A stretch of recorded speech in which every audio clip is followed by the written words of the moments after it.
Hi everyone! So, mo ni ang weather update na mo sa Iligan, guys. So, kanunay lang gini mag-ulan diri, guys.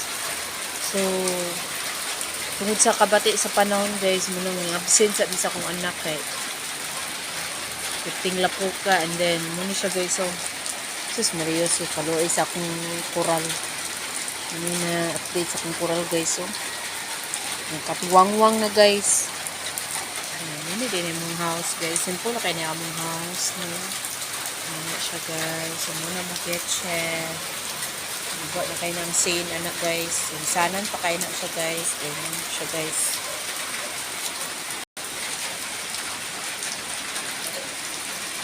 Isa bitaw mag-ulan bitaw, guys. Isa mag-ulan bitaw, guys. Isa mag-ulan bitaw, guys. Kay pundur gidig sa balay, guys. Gana mo gawas kay labi nag Ate palit mo sa gawas, layo kay tindahan nya. Lapo kay ang kadalanan, murag sugo gana mo gawas, guys. Nara gid mo diri, guys. Undang na ulan, maluoy ka. Always stay at home naman sa taani. Isa ba mag-ulan, lami kay kaog nilungag na saging na sabaw with ginamos.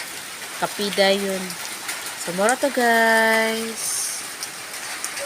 Ulan ng panahon.